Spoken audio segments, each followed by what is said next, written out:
Welcome to day 320 of our one-year Bible reading plan. Today, God exposes false prophets in Ezekiel 13 to 15, reminding his people that lies, rebellion, and fruitlessness lead to destruction. But he also calls his people back to truth and faithfulness. In Hebrews 12 verses 14 to 29, we are urged to pursue peace, holiness, and reverence, because we serve a God who is a consuming fire.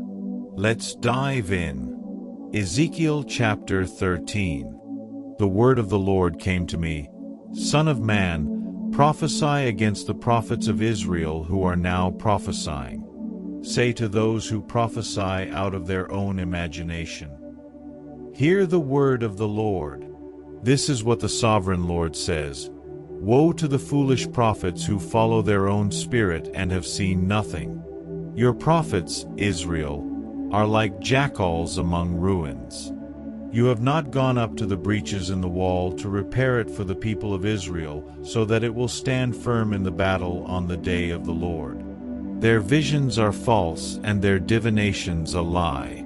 Even though the Lord has not sent them, they say, the Lord declares, and expect him to fulfill their words. Have you not seen false visions and uttered lying divinations when you say, the Lord declares, though I have not spoken?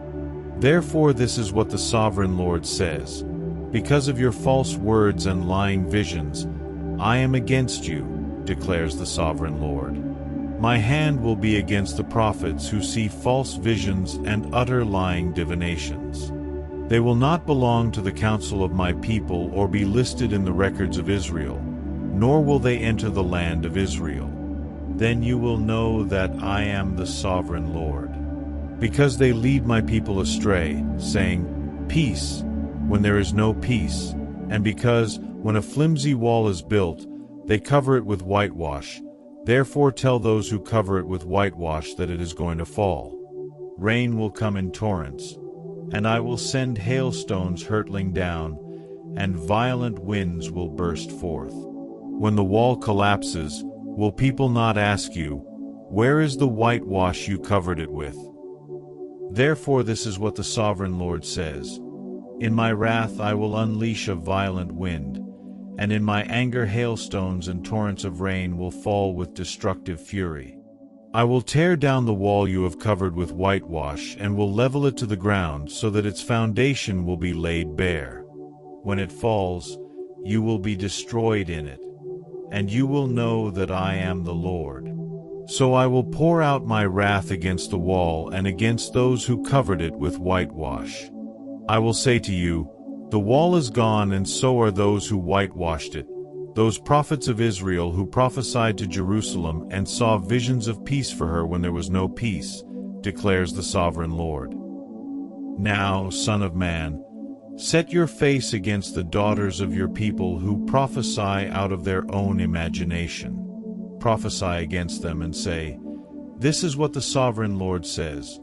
Woe to the women who sew magic charms on all their wrists and make veils of various lengths for their heads in order to ensnare people. Will you ensnare the lives of my people but preserve your own? You have profaned me among my people for a few handfuls of barley and scraps of bread. By lying to my people, who listen to lies, you have killed those who should not have died and have spared those who should not live. Therefore this is what the sovereign Lord says, I am against your magic charms with which you ensnare people like birds, and I will tear them from your arms. I will set free the people that you ensnare like birds. I will tear off your veils and save my people from your hands, and they will no longer fall prey to your power. Then you will know that I am the Lord. Because you disheartened the righteous with your lies, when I had brought them no grief, and because you encouraged the wicked not to turn from their evil ways and so save their lives, therefore you will no longer see false visions or practice divination. I will save my people from your hands, and then you will know that I am the Lord. Ezekiel chapter 14. Some of the elders of Israel came to me and sat down in front of me. Then the word of the Lord came to me, Son of man, These men have set up idols in their hearts and put wicked stumbling blocks before their faces.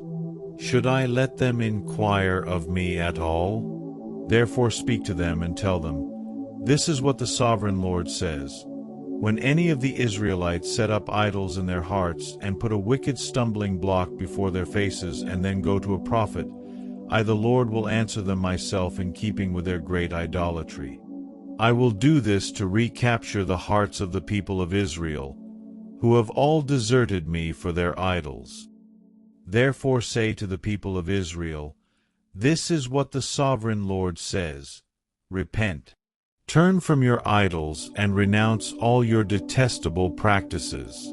When any of the Israelites or any foreigner residing in Israel separate themselves from me and set up idols in their hearts and put a wicked stumbling block before their faces and then go to a prophet to inquire of me, I the Lord will answer them myself.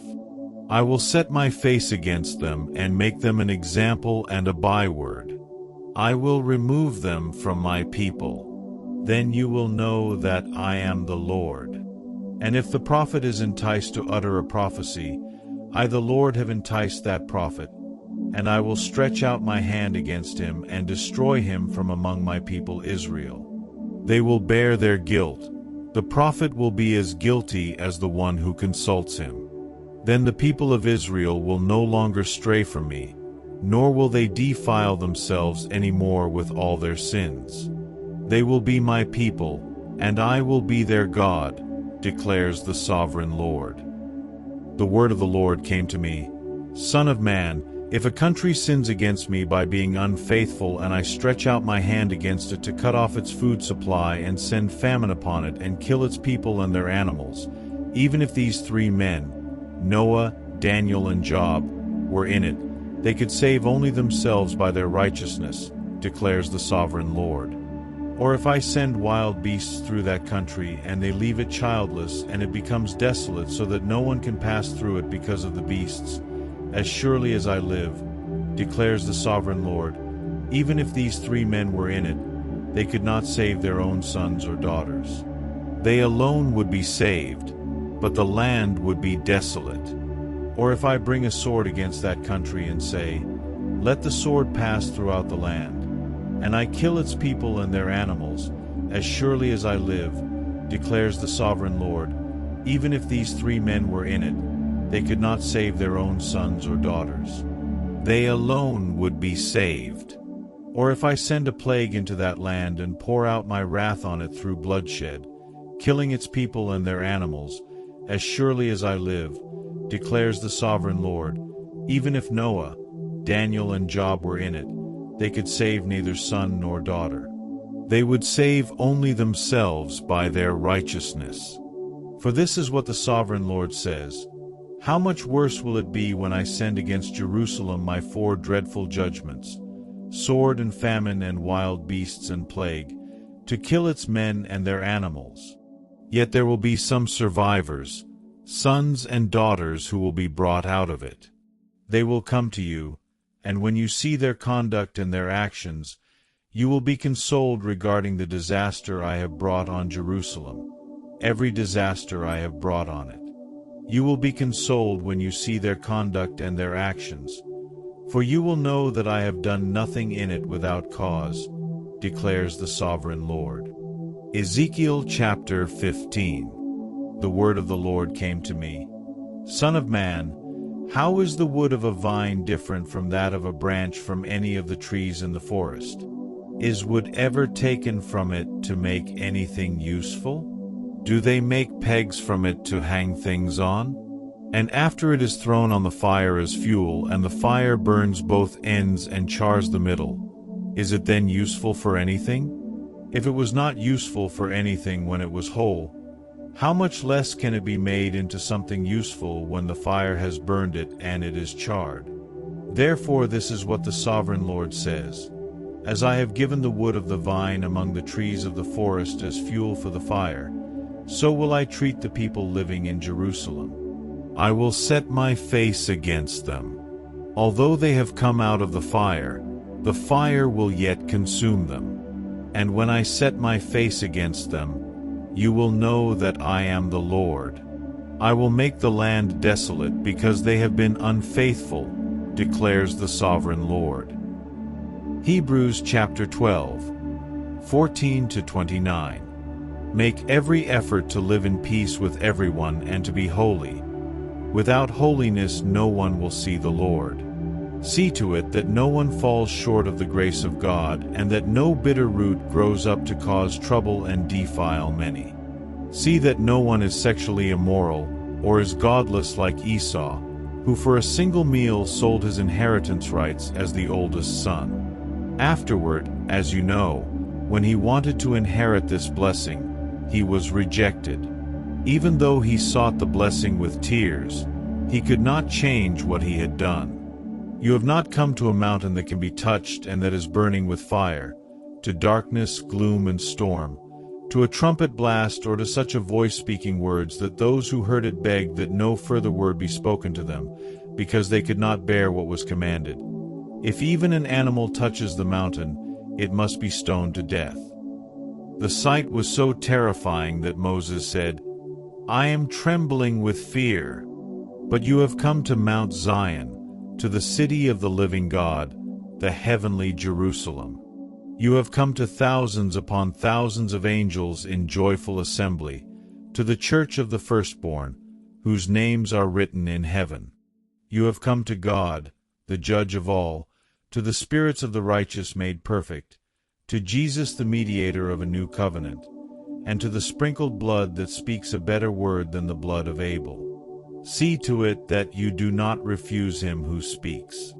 If they did not escape when they refused him who warned them on earth, how much less will we, if we turn away from him who warns us from heaven? At that time his voice shook the earth, but now he has promised, once more I will shake not only the earth but also the heavens.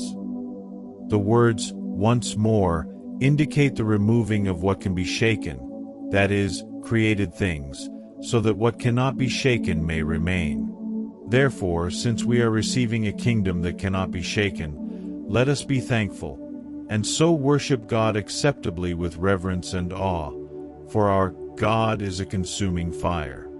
Thank you for joining today's Bible reading. God's truth stands firm, and His call to holiness is unchanging.